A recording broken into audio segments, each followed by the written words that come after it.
G'day, Troy Dean here, reporting for the Matt Report, not the WP Elevation podcast. Of course, this is part of Host Swap, so if you want to see the WP Elevation podcast, or in fact you want to see Matt Medeiros, you need to go to wpelevation.com and check that out, because I'm here this week hosting the Matt Report, and I have with me all the way from Tasmania my good friend Japh from X-Team. Hey Japh, how you doing? Hey Troy, I'm good. How are you? Thanks for joining us on the Matt Report. Last time we spoke was on the other podcast, but we're doing this Host Swap thing to just share the love. Nice. Very cool. And last time I spoke with you, you were at Invato, and now, of course, you are with X-Team, and we're going to talk all about that and learn what you're up to. Now, I must just say, these headphones, I was hoping they would work for this episode, because Matt always wears headphones, but they're not going to work, because if I have the audio coming through these headphones, then I can't record it. So, unfortunately, I'm going to have to lose them, and they'll just be a prop. That's better. Now I can hear the world again. I don't know how we spend so much time under those headphones. It's weird in there. All right, let's start with the 2-minute warning or elevator pitch of how you started with WordPress and when you knew that this was something that you were going to do ongoing. When did that happen?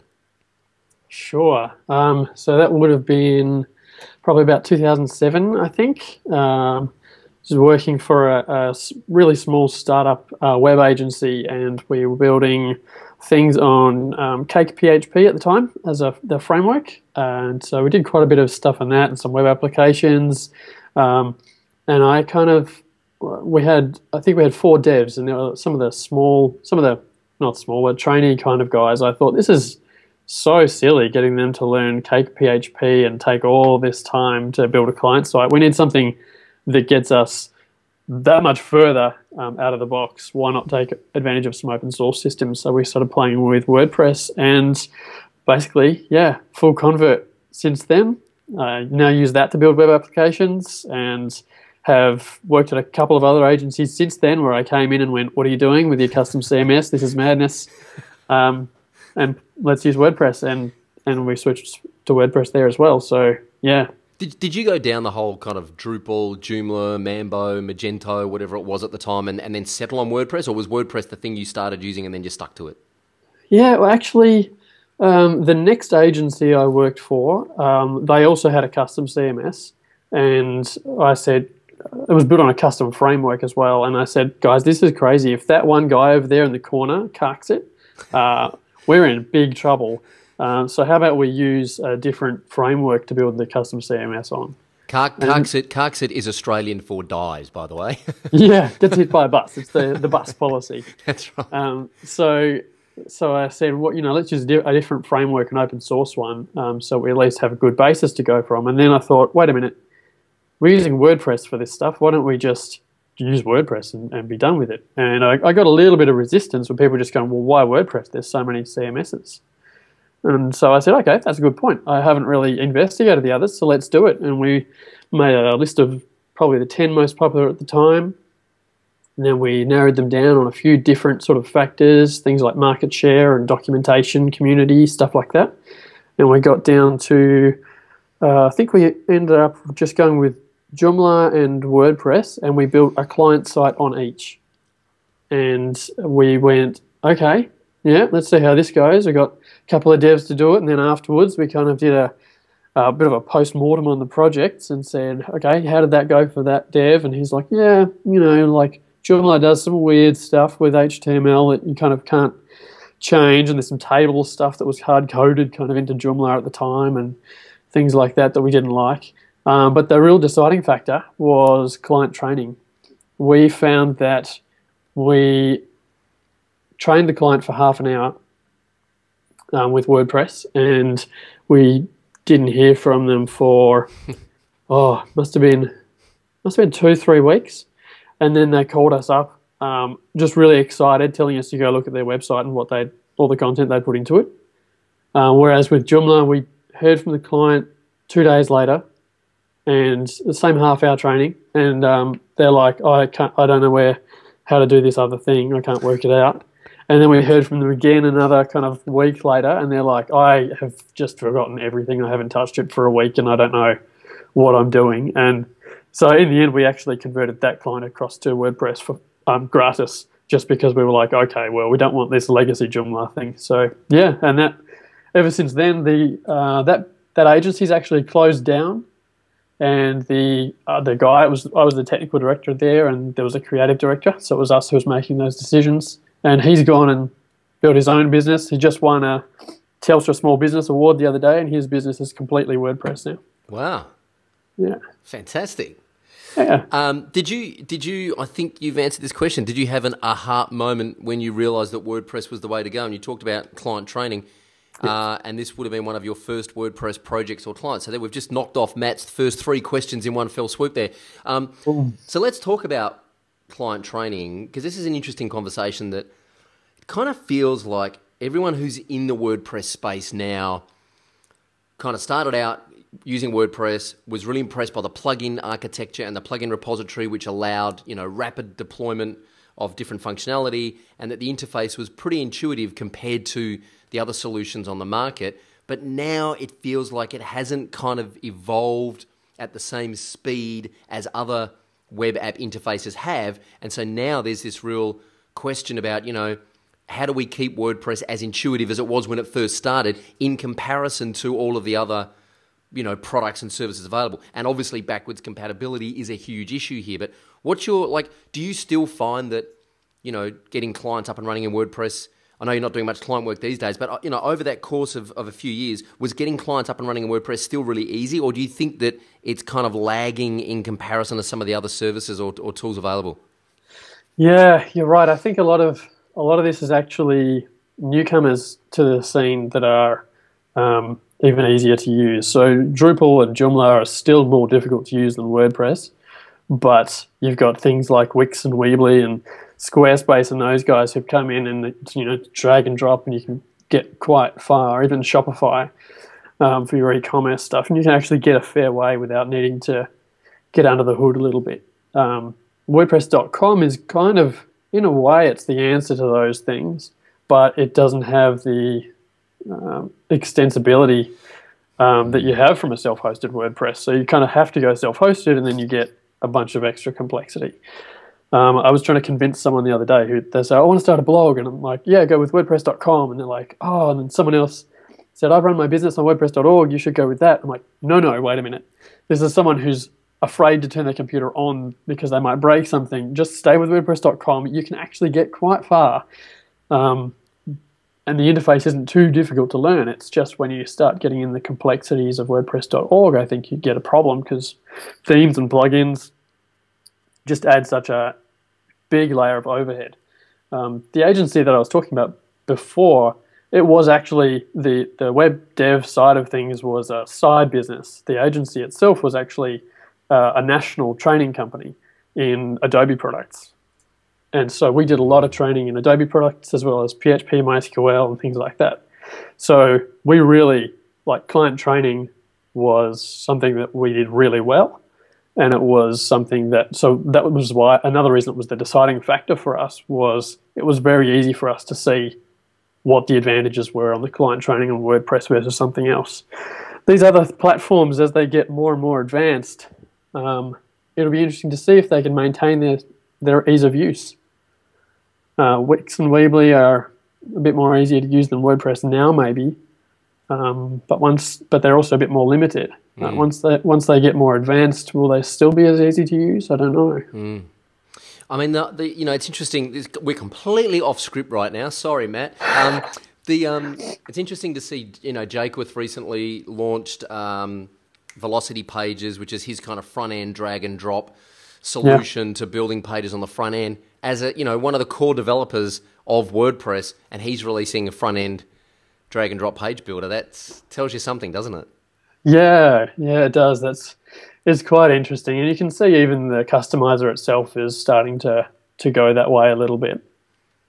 Do you think, it's funny, I was training a client recently. We launched the new website, and I sat them down in front of WordPress, and the first thing they did, this was 3.8, the first thing they did was grabbed an image off their desktop and chucked it on the visual editor, and of course the image just opened up in the browser, and it was like, well, that's broken, isn't it? And I went, no, actually, that's just the way it works. Of course, they fixed that in 3.9, yeah? Or, sorry, this was 3.7. They fixed it in 3.8, where now you can just drag an image onto the visual editor. But I think it's that kind of usability and that ease of use that people expect when they come to WordPress now. And we know that it's better than Drupal, it's better than Joomla in terms of interface and usability, but it still feels like it's got a way to go to be really kind of stupid proof. That's true. And there's more and more people now who are more and more familiar with technology, right? So you have more people who are using technology in their day-to-day jobs these days than you did, maybe, 7 years ago. So I think that's a big component as well. So do you think it's because the user base of WordPress has changed over the last 5 years that more and more users of WordPress.org, the software, because more and more business websites are being built on WordPress.org, that the user base and the profile of the general kind of end user has changed dramatically, whereas maybe 7 years ago they were a little more tech savvy, whereas now they're kind of almost first-time internet users and they get this website and they have to learn WordPress, and maybe they're just used to using Facebook where you can just chuck an image on your status update, and they're kind of feeling like it doesn't quite work like they expect it to. Yeah, I absolutely think that's it. Back in the day, you would have someone wants to get a website set up for their business, so they find a local web development agency and they build the website, and hopefully they do a little bit of client training afterwards, or at least they're there to troubleshoot and Q&A afterwards. These days, you can the people are a bit more tech savvy, but not to the sort of that extent that a web agency would be, and so they kind of jump on. Oh yeah, I can download this, and I can sign up for this host, and I can upload a file, and holy crap, what do I do now? And I've got no one to ask. Yeah, exactly. All right, let's talk a little bit about X-Team. For those that don't know, Japh spent how long were you at Envato, by the way? Nearly 4 years, I think. 4 years. So you were WordPress evangelist at Envato, which is, of course, home to Theme Forest and Code Canyon and Graphic River and all the digital marketplaces that we love.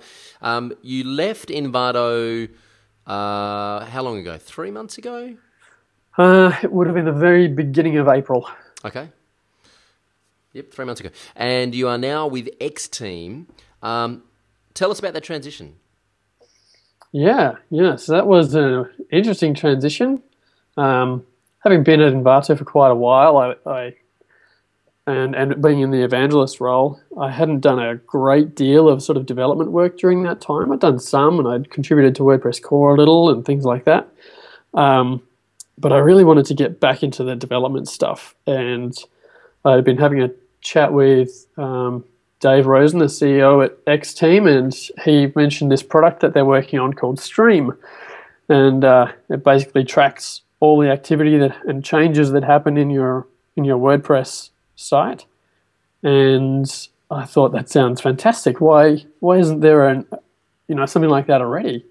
Drupal has Watchdog, and there are a couple of other plugins that do the job, but I didn't think there was anything quite as nice as Stream when I had a look at it. And it was actually a plugin idea that I'd had myself, and ideas aren't worth anything if you don't do anything with them, and I hadn't never done anything with it. And so now I was being presented with the opportunity to jump on board and get involved with Stream there. So I thought, well, yeah, I'm going to do this, and joined X-Team to work full-time on Stream.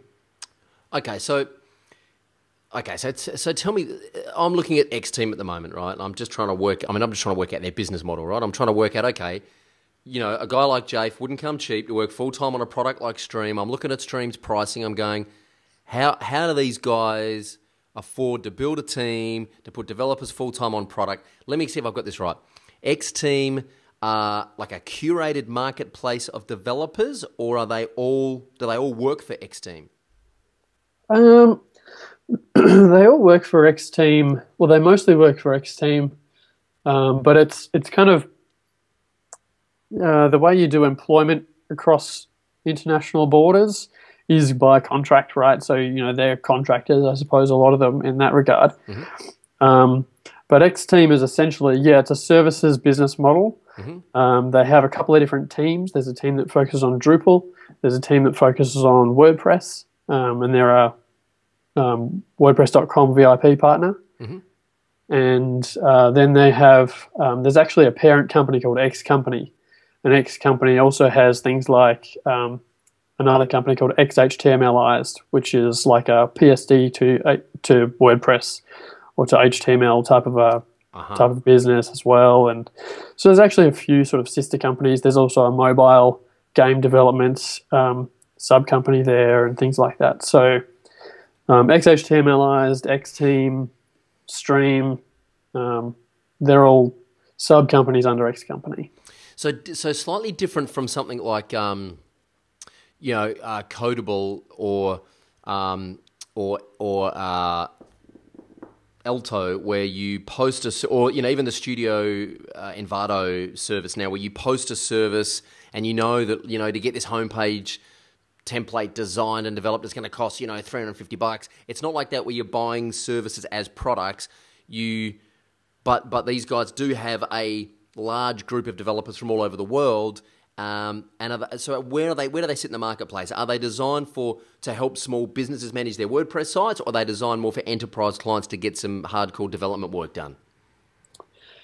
Yeah, well, actually, it's kind of the whole gamut. So there's about 100 people or so in total, I think. Mm-hmm. And basically, a decent portion of those are XHTMLized type people. There's about 16 people, I think, on the WordPress team. And the WordPress team, like I say, they're a VIP partner, and they are, dealing with clients like Fox and various people like that. So some of those clients that are on the website there. Wow, it's pretty impressive. And so tell me about the product. So is it just you on Stream, or is it how big's the Stream team? There are 3 of us full time on Stream, and we also occasionally will do a bit of a kind of statement of work and get one of the other WordPress team guys to come in and do a little bit here and there when we need a bit of extra bandwidth. Okay, so tell me about the. Let's kind of go deep and tell me what Stream is, and then let's talk about. I'm curious about the iteration process on how you, and I think we can apply this to freelancers. We're actually going through this at the moment with one of our clients. We've just about to launch, and then there's a whole bunch of kind of little things that need to keep going, and I'm curious as to how you manage that in a remote team situation. But before we get there, tell me, so what does Stream do, and why should I use it on my website? Sure. So Stream tracks all the changes that happen on your WordPress site. So that essentially allows you to do a range of things. You can keep track of what's happening, particularly if there's multiple users or if even multiple sites on a multi-site network. You can keep track of what's been happening there. You can make sure you can add notifications and things with one of our extensions so that you can get notified, for example, when thinking of my own history working on WP Tuts. Had a team of editors working on various articles, tutorials, and you want to know, has this guy actually done anything on this tutorial he's supposed to be writing? You can check your Stream activity log and you can see, oh yeah, there's been a couple of changes then, so I know he's actually working on it, or oh, he hasn't even started yet, or he started it but then he hasn't touched it for 3 weeks and the deadline's looming, things like that. It also means that if you have a client site and your client calls you up and says, I've changed something on the website, or even worse, I didn't do anything and the website's broken. I don't know what happened. Can you fix it? Like straight away, normally you're jumping into, right, well, not only do I have to fix something, but first I need to work out what on earth they actually did. With Stream, you can just jump in and have a look at the activity and go, oh, they updated this post and I can see that they removed the featured image off it or whatever, and you can just go in and fix it straight away because you've got that log there. All that kind of stuff. And we're actually working on, at the moment, this is a little bit secret. We've mentioned it now and then, but we kind of aren't promoting it too hard just yet. But we're working on hosted activity logs for Stream, so that would actually mean that even if your site is white screening or you can't access it for some reason, you can still view the log to see what changed. As well as things like if your site is breached and someone's made changes to a whole bunch of posts inserting spammy links or something like that, you can see all those changes, even if the person's gone back and deleted the Stream records. they can't delete them because they're in the cloud. Whereas at the moment they're hosted in the WordPress site. So if that's compromised, so is the log. Gotcha. This is fascinating. I can see that we're going to be using this straight away on WP Elevation. Not Matt Report. I can't speak for Matt Report, but I think he should be using it. I think he is. Is he? I think so. Oh, fantastic. There you go. He's ahead of the curve. So this is fascinating. So tell me, some of the questions that Matt has got written here in this interview outline is sort of more about the freelancing business. But I'm curious as to how this works in your kind of business. What is the process for, if you guys, first of all, how do you triage what goes into Stream? So you've obviously got a list of things that you want to put in it, and then you've probably got a list of things that your users want you to put in it. Mm. Let's talk about that question first. How do you get feedback from your users and say, okay, that's going in this week, or no, that can just sit on the bench for a couple of months? Yeah. So the core Stream plugin is completely free.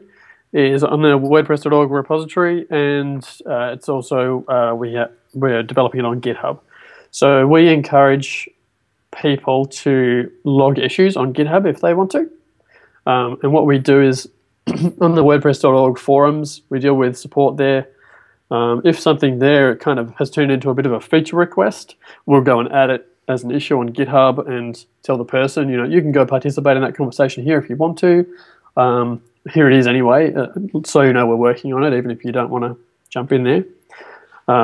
We also have things that we want to do to grow the usage of Stream. So we're starting to build connectors, we call them. So extensions extend Stream's core functionality, and connectors allow other plugins to take advantage of Stream's functionality by logging to it. So we've built a connector for WooCommerce, which is out there. So now you can keep track of the various e-commerce things that happen in WooCommerce that WordPress core is kind of oblivious to, right, as far as tracking goes and hooks and things. So some of it is based on that. We say, what would make Stream really useful to people? Well, people do their business on WordPress, and they're going to want to keep track of orders and things like that as well. So we should add that functionality. So that helps map it. So yeah, it's feature requests that come through support, as well as things that we think most people will find useful.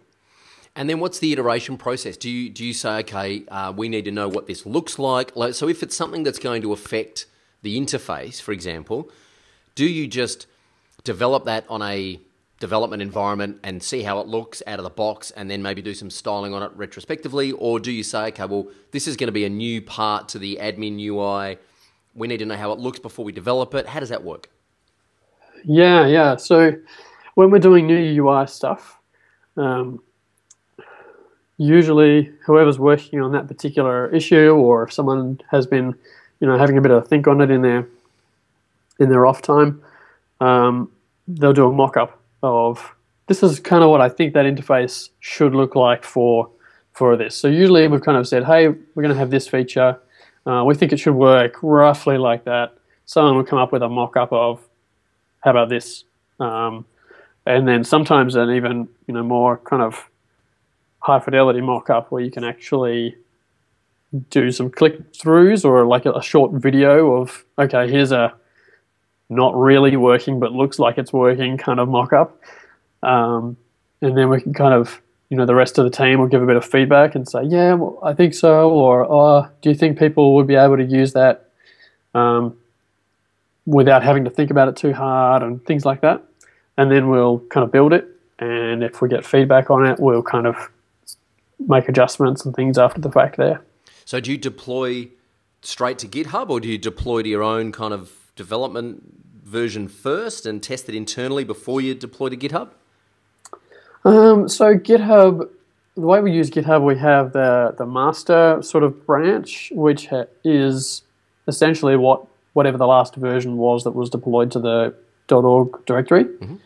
And then we have a develop branch, which is kind of, this is the stuff that's going to be merged into the master branch soon. Mm-hmm. And we use a kind of git flow method. So if someone has been working on a feature, they've got a branch for that feature. anyone really who we have I think we've got about 23 contributors now to the project, which is pretty cool. And anyone who's contributing to the project or visits it on GitHub could check out one of those branches and see a feature that's mid development if they wanted to. Fun. Yeah. Well, it's broken. Well, yeah, it's broken. Yeah. It's not even like in develop yet. Just go back to the mock-up stage for a second. Do you have a specific tool that you use for collaborating on mock-ups? No, not really. I mean, we kind of just use, I guess you would say, the browser. Where you just kind of, you jump into the debug tools and tweak the HTML a little there and go, yeah, I think it should look like that. Or maybe you've just done it in, I think mostly we just use HTML, CSS to kind of mock things up. There's not a great deal of images in Stream. And all the collaboration and communication is just done via email, or I know I'm getting really granular here, but this... We use Slack. Yes. All this stuff, yeah. So it's just kind of do a mock-up, piff it into Slack, and... get some feedback there. Yeah. Yes, I've been looking at Slack recently, and it looks very sexy. Yeah, it's pretty nice. We used HipChat for a little while there before that, but Slack is really great. Some of the integrations, it's pretty cool. The integrations with GitHub in particular are quite nice. You can see when someone's pushed a bunch of changes or just left a comment on something, and you're like, oh, okay, and then you can jump in and leave comments on it. It's nice to just get those notifications in Slack and not have a million email notifications. Yeah, definitely. Who decides finally what goes into Stream, what gets merged and what doesn't? We make those decisions collaboratively where they're big decisions, but otherwise we just kind of go with, there's three of us, Frankie Jarrett, Luke Carbis, myself. And then we also have a guy named Shadi who does a fair bit of work on it with us. And Frankie, Luke, and myself usually will just kind of, build something, push it in. We do code review. So when you do a pull request from your feature branch into develop, you say, here's a pull request, and ping one of the others to say, can you just have a look at this? It makes sense. We'll go through it, go, oh, you should probably do this, or, oh, you've missed that, or this just looks brilliant, merge it in. And then we merge it in. Sometimes if it's a bigger thing, then we might go, oh, let's just have a quick chat and we'll jump on Google Hangout or something like that and talk something through where you got a little bit sort of higher bandwidth communication than typing stuff out. Yep. But mostly we're a pretty close group. We keep in contact pretty much all the time, almost constantly on Slack, so that we have a good feel for these kinds of things as we're building them as well. So we've got a good rapport and good trust within the team. A quick question on development. How do you keep your chops up as a developer? Do you have a particular place that you go to learn? Do you have using CSS preprocessors or whatever it is? How do you go, okay, I need to get my head around this. I have one place that I go to learn this stuff all the time. Yeah. Well, so lately, the last 3 months, I've been mostly working on the cloud side of Stream, and that's built on a Node.js application. And so I've had to get my Node.js chops up to speed pretty quickly. And most of the way I've done that is through Node School, actually. I'm just kind of reading generally online. Did a couple of tutorials here and there, but a lot of reading documentation, a lot of trawling through the Ghost code base, actually, to kind of go, what are they using for integration testing, or what are they using as their templating language here, and that's great actually, because they have sometimes big GitHub threads on discussing whether to use this or that for a particular solution. Like at the moment, they're rebuilding their admin, and they're like, so do we use Backbone or Angular or Ember or what? And you get to read this massive thing about everyone pitching in their favorite tool and why, and then how they came to a decision. It's quite good. And then you can say, well, that doesn't apply to me, so I think this one's actually best for me, even though it's not what they chose. Or you say, well, okay, perfect, I'll use that. So I've been doing a lot of that. But Node School is great. Nodeschool.io, I think it is a it's kind of like an in-person thing. We had one here in Hobart not long ago, just on a Saturday. About 20 people got together, and maybe 3 or 4 of them were sort of Node.js pros, and the rest were people who were wanting to learn. And we went through, it's kind of a self-paced Node application that takes you through learning Node, including tests. So it actually verifies your code and tells you if you passed or not. And you have people there to help you get through it. So after doing that first one, I've actually been spending a bit of time on Node School, going through all the other lessons just myself. That's mainly how I've been getting up to speed there. You got to love the open source community, don't you? Right? It's it's amazing. It's great because you can teach yourself just enough to hang yourself. It's excellent. That's right. I'm renowned for doing that. You teach yourself just enough that you have to go hire someone to fix your problems. Yeah. Can you, there's a question here, I love this question. We're not going to understand it because we're Australian, but can you share what is really working for you right now? One thing that's really working for you right now, like a wide receiver catching the long pass. And we're Australian, so we don't understand what that means. But I feel like this is a gridiron reference. It is. I think it's like, imagine like the wicket keeper catching the ball as the batsman leaves it. I don't know. What's bad analogy? What's the one thing that's really working for you right now?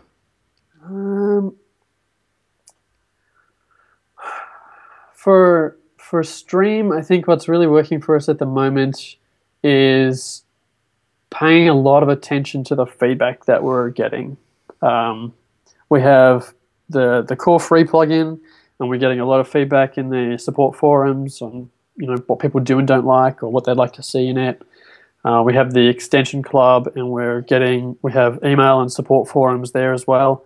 And so getting feedback from people on that, what they do and don't like. Even getting feedback from others like the WooCommerce guys or the Gravity Forms team when we're wanting to implement connectors so that we can track all that stuff, and seeing what those guys have to suggest is pretty cool. So mostly it's collecting feedback and chatting about it in the team and implementing stuff. That's working really well for us. Yeah. For me personally, within the Stream team, getting really full on back into development and learning some new technology is my favorite place to be. So that's working for me. Nice. Do you miss the kind of, I don't know, is this a bigger team that you're in now than you were at Envato, or is it a smaller team? I guess it is a bigger team in a way. I mean, Envato is like 250 people, but it was me reporting to someone. Yeah. Whereas now I have a team of 3, and we kind of Dave is an awesome empowerer, and he basically is pretty hands off, and it's just the 3 of us. So we report to each other, and it's really cool. So even though you're at a smaller company, you're actually in you've got more camaraderie and more colleagues. Yeah, that's true. Actually, I would have more sort of team communication rather than just kind of talking to people all across the company who don't really have anything to do with my day to day. Yeah. All right, let's wind your mind back to the days when you were freelancing, and it's really interesting that we're still having this conversation, because I look at X Team, and I think the reason X Team exists is because WordPress has grown so much that companies like Microsoft and, Skype and ClickBank, who are some of Human Made's customers, and Threadless and Fox and, Twitter. Some of these teams are now looking for WordPress specialists to help them. So the birth of things like X Team and, Crowd Favorite are slowly taking over the world, and Human Made and 10up are growing at a rate of knots. Yeah. And yet we still are asking this question: how do you deal with the $500 client? Yeah, right. And I think in a way I'm the right person to ask, because it would only be someone who did a bit of freelancing in their spare time who would want to deal with a $500 client. And even then, at the moment, I've got a little girl, and my free time is a lot more valuable to me than it used to be. So even a $500 client probably isn't someone I would I would do anything for. But what I used to do for a $500 client was really kind of either just tell them up front, look, $500 is not going to get you very far. If you add a zero, then we're kind of now we're talking about an entry level website. Yeah. Or occasionally, if I wasn't getting very far and it was someone that I felt really just needed a little education around the process, then I might do a kind of an itemized, broken down, here's what you get for $500, and then here's what you'll need, and on top of that, what that will cost, and then there's other thing that you'll need, and that'll cost, and break it down so they can really see, oh, okay, so $500, it's not worth, even for them, it's not worth the $500 for what they'll get for $500. And often that sort of client will end up, going with someone that they know instead, and that person builds them a website for $500, and they end up with a $500 website, and they come back to you later, and suddenly they have $5,000 available. That's right. Yeah. I had this idea when someone says they've got $500 to send them a zip file of WordPress.org of the installation and a zip file of the Genesis developer pack of all of the themes, which I think is like $400 to buy. So I'm like, here you go. That's what you get for $500. Knock yourself out. Oh, and I'll set you up with a year's hosting at Bluehost. Off you trot. Done.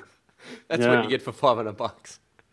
Terrible. And that's where you end up with those people who go, WordPress is too hard to use, and go off and use Wix or Weebly instead. Exactly. They got a $500 website, and for $500, it's not going to do everything you want. Yeah.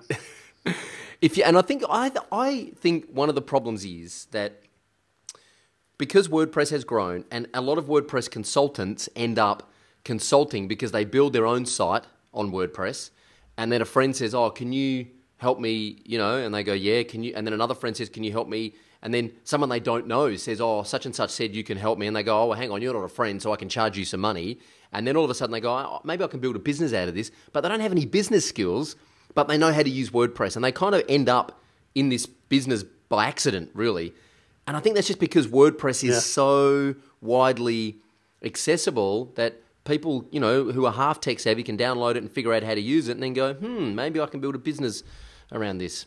Yep, I saw a tweet the other day. I wish I could remember who tweeted it so I could attribute it, but they said that if you Google for developer jobs, and then you add WordPress into the Google search, the salary drops by 30%. Yeah, right.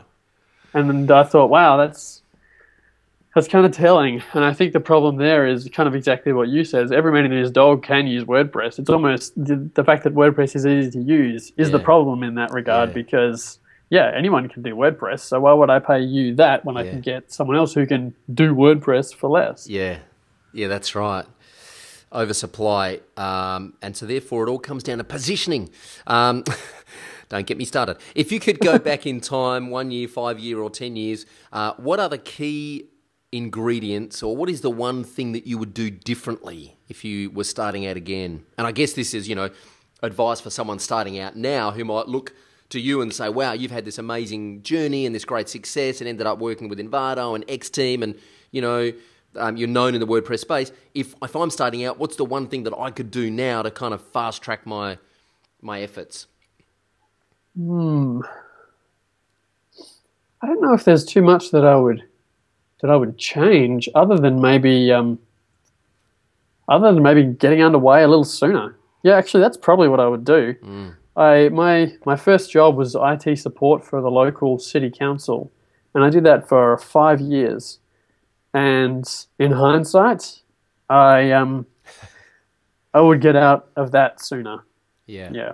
Maybe after it was kind of good, because there was, the typical council worker image you have in your head is a guy leaning on a shovel instead of, doing some digging with it, right? So I'm not going to lie, there was a bit of free time to kind of do your own thing a little bit at the council, and that's probably where I managed to teach myself a lot of PHP. So really, I didn't waste that time. I put it to good use by learning PHP and building utilities that we used in our job in various web technologies.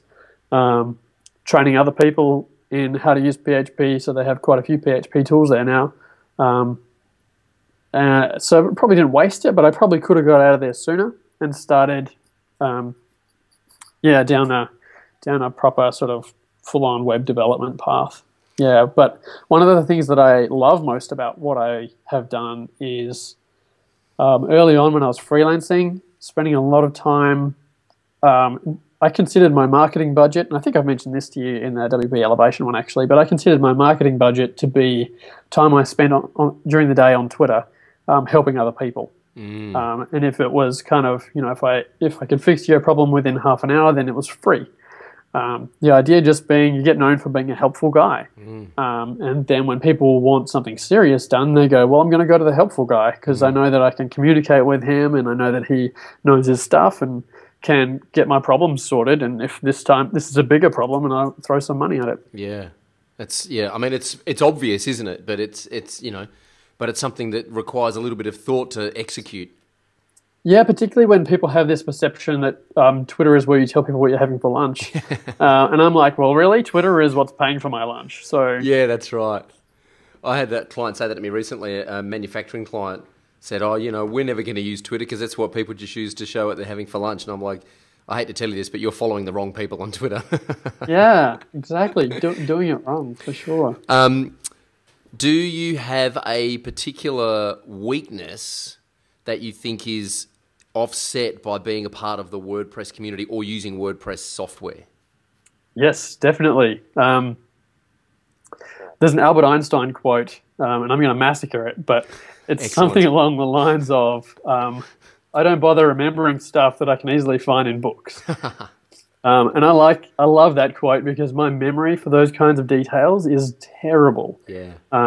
I can remember a phone number that someone gave me 5 years ago because it's useless to me now, but I can't remember necessarily how many parameters go in the WP remote request method off the top of my head, or what order they are, or those kinds of things. I mean, maybe that particular one because I used it recently, but that kind of thing. So having the excellent documentation and community available means I don't need to remember nitty-gritty details like that. I just know where I can find it easily and I know how to use it once I get there. Yeah, awesome.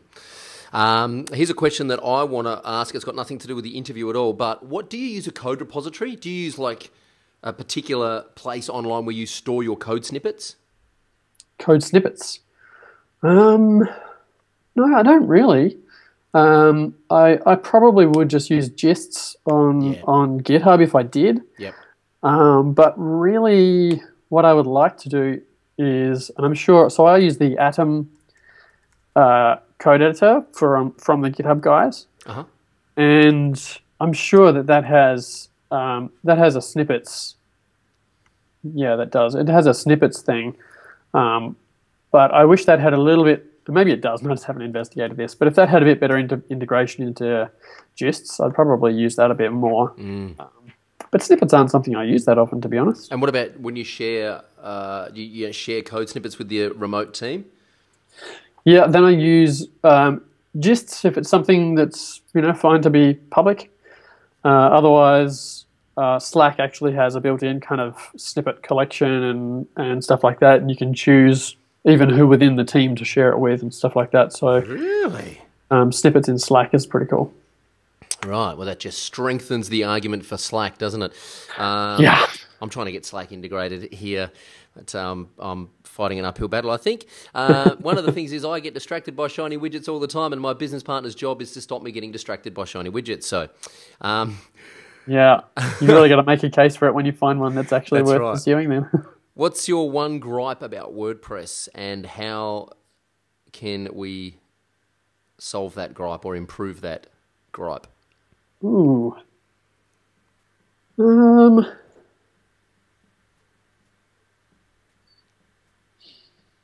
I don't really have any particular gripes about WordPress. I think, anything that I would say is just a growing pain that's sort of being worked through anyway.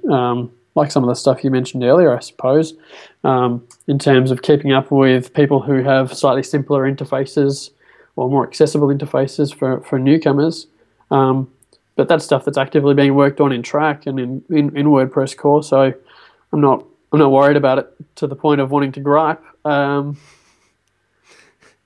Yeah, no, I think WordPress is pretty good. I think that the community around WordPress and the devotion to backward compatibility, while it can throw up some challenges, honestly, it's one of the big reasons why I would want to choose WordPress over something like Drupal or things like that. You get a client who updates Drupal or Joomla across a major version, that's going to be a problem. There's some interesting chatter going on over at chrislemmer.com at the moment about backward compatibility, specifically around advanced custom fields, which we won't go into here, but it's an interesting conversation, which I've contributed to. But yeah, the whole. I spoke to Gary Pendergast about this at a WordPress meetup in Melbourne recently, and the whole backward compatibility thing is, do you think that's the reason why that the admin interface is kind of not able to evolve as quickly as some people would like it to? I think that might have been the case historically, because the release schedule was a little bit further apart. And when you have to maintain backward compatibility, then things that change need to happen over multiple versions so that you have a path to keep that compatibility. But now that we're doing these feature as plugin and the development cycle has sped up a little bit, I actually don't think that's a big deal anymore. And I think that we, as a community and WordPress core, is better able to sort of move forward with even things that, something that might happen in version 4.2 isn't compatible with 3.8, but if you grow through 3.9, 4.0 and 4.1, it's been worked out across those versions and you're there. Do you have any idea how many people kind of skip updates? I mean, I know that the auto update feature now should be preventing a lot of that, but do you have any idea how many people would go from like 3.6 to 3.9 without going through the 3.7, 3.8 cycle? Well, yeah. I mean, the auto updater handles that, but I suppose if someone did a manual update, I don't know whether that might undermine it to the point that it breaks. No, I don't. I suspect a lot, actually, because you get a lot of hit and run web developers who come in, build a project, and then leave their client, and then a couple of years later something's broken, and the client finds another web developer, and that web developer comes in and goes, "Oh, you're out of date," and updates them, or various things like that. So I wouldn't be surprised if it happened relatively often, but I think it's a testament to WordPress that you don't hear about it that often because it handles it. We get that quite a bit, actually. We get asked to come in and rescue projects that are, been sitting there for 3 years and haven't been updated. And, the first thing we do is take a copy of it, put it on a staging environment on the same host that the live, site is on, update it, see what happens before we even make a decision about whether or not, we can help them. Yeah, exactly. I think there's a fair bit of that. And that's something, incidentally, that the X team is really, really strong on, is the after project relationship with the client. There's a big emphasis on that with the X team. And that's really good to see from my point of view. Having worked for a number of agencies before and knowing that even at those agencies where maybe I wasn't in a position to do anything about it, we didn't necessarily do very well on the after project support. And so, X team is fantastic at that. And I would hope that all agencies are working towards it. It's critical, and it's a great way of getting new clients, getting referrals by keeping your existing clients really super happy and managed well. Exactly, and even just ongoing income, or if you keep that client around, then when they come to do their website refresh in 3 years or less, you're right there. And why would they go with anyone else? Yeah. But before we get into the lightning round, where should people start out looking to improve their WordPress skills? If someone, has been doing some theme customization, but they want to kind of get their feet dirty and they want to skill up as a WordPress developer, where's the best place to start? Sure. There's a couple of places that now that you're not working at Envato, you can. Yeah. Well, I was going to say some of the content, particularly Tom McFarlane's content, on Tuts Plus is fantastic. I also really love what Brian Richards is doing with WP Sessions, and having chatted with him fairly recently, at Camp Miami about some of the direction that he has with that. Yeah, they're really exciting things happening there, and I think that's going to be a super strong educational resource. Do you think people should go looking for what they need to do right now, or do you think they should go looking to kind of broadly skill up and know what's possible? Because I think most WordPress developers skill up in a reactionary way. They kind of go, well, I've got this problem, I need to know how to fix it. They go Googling around, they find the answer, and now, okay, I know how to do that. But they don't go looking in general for, well, I need to know how, I need to know actions, hooks, and filters. I should just learn that stuff so that I've got it in my toolkit. Yeah, and that's one of the reasons that I love the content that Tom McFarlane puts together, because he mostly comes at it from a point of view of, oh, you need to know how to do some hooks and filters. Well, here's 3 tutorials that take you right through understanding hooks, actions, and filters, or the settings API. I think it's like 8-part tutorial taking you through the settings API, and there's some stuff on the theme customizer, and I just love his kind of end-to-end 101 in-depth stuff on a feature. Yeah. Tom that's McFarlane, definitely the way to go. Get Matt to stick that in the show notes. All right. What's in your toolbox? What's the one piece of software besides WordPress, hardware or otherwise, that you need to run your business, like an Evernote or a Gmail or an iPad or a Slack or...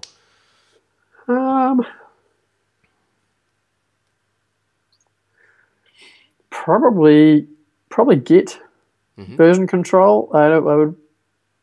You can't really not have version control. That would be madness. Oh, you can, Japh. Oh, you can. Oh, yeah. You shouldn't, but you can. You can, but you can't.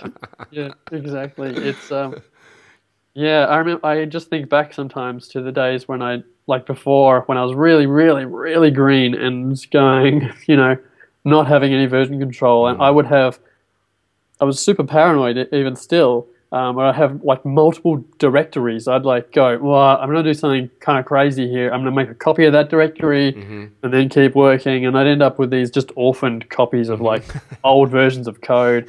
So version control is amazing. Yeah. Mostly I travel a bit, and as long as I have an internet connection on my laptop, I'm pretty good. Yeah. I just have my code editor. I use Atom, like I mentioned before, which I love. I love the integration with Git that it has. You can actually see in the file which lines you've changed, which lines you've added.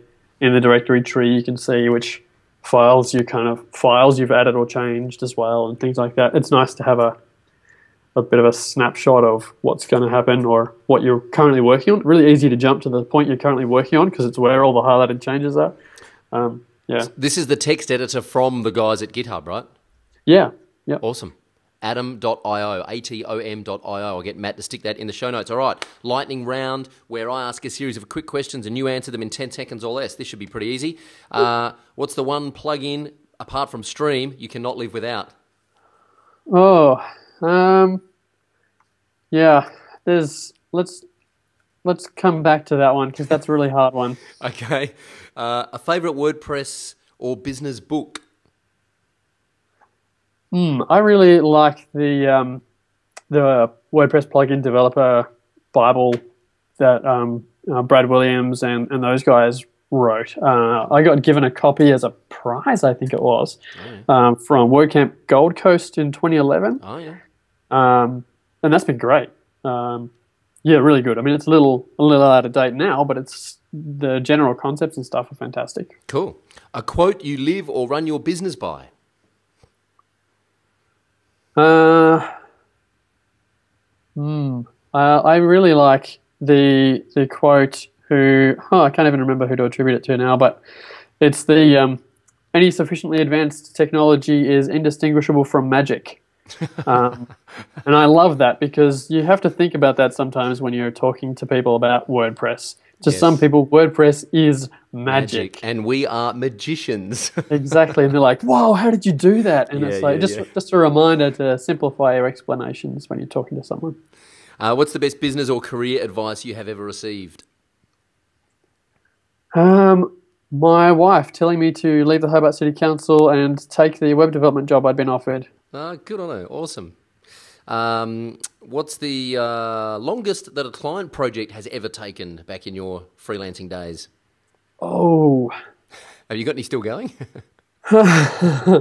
no, but there was one massively long one, and it actually ended up in actually the project died. The client ran off and had to cut our losses, and that must have gone for over a year, I would say, maybe a year and Wow, a half. only a year. Yeah, not too bad. Hey, That's but nothing, it was a man. significant. I was freelancing, and that was a significant loss Yeah, in financial terms. yeah, bummer. If you had to switch to another CMS, what would it be? Good answer. The one plugin you cannot live without besides Stream. I'm going to come back to that question. Yeah, yeah. Besides Stream, it would be the JSON REST API. Okay, very good. I'm doing a lot of work with that right now. You really are a developer nerd. I wouldn't even know how to use it. Who should I interview next, or who should Matt interview next? I would love to hear from Brian Richards about WP sessions. Cool. Well, I'll find out if he has been on the Matt Report, then I'll get him on WP Elevation. If he hasn't been on the Matt Report, then I'll get Matt to get him. And what's the one question I didn't ask you that I should have? If I could have any superpower, what would it be? Japh, if you could have any superpower, what would it be? I'd love to be a changeling. I think that would be really cool. I used to watch a bit of Star Trek. Yeah, I really am a geek. Deep Space Nine, and there was a character on there called Odo, and he could change into anything. He could be like a glass on your table, or he could be your table, or he could be a bird. And I just think that would be the best superpower. Wow. I think I want to be invisible if I could have a superpower. Yeah, see, the thing about a changeling I like is you can go, You you be know what? invisible. I'd like to fly, so you could be a bird. Or I want to swim, you could be a dolphin. Or you want to kind of be something useful. Someone goes, oh, I really wish I had a chair right now. You could be a chair. Chair. What's the Slightly if you were a changeling, what's the first thing that you would change into? Oh, the first thing, bird. Yeah. A bird. I quite like birds, and I'd love to fly. Fly. Yeah, I'd fly down to the water and then I'd change into a dolphin. Go down there. Very nice. Like a human hovercraft, a human transformer. It's a truck, it's a robot. What the hell is it? Exactly. Awesome. Well, hey, thank you very much for spending some time with us on the Matt Report. Of course, my name is Troy Dean. I'm from WP Elevation, but I'm reporting for the Matt Report this week as part of Host Swap. Matt is over on our podcast interviewing Jason Cohen from WP Engine, and I am here with Japh from X Team and Stream. Thank you very much for spending some time with us, and keep in touch, man. I wish you all the best for the future. Thanks. Cheers.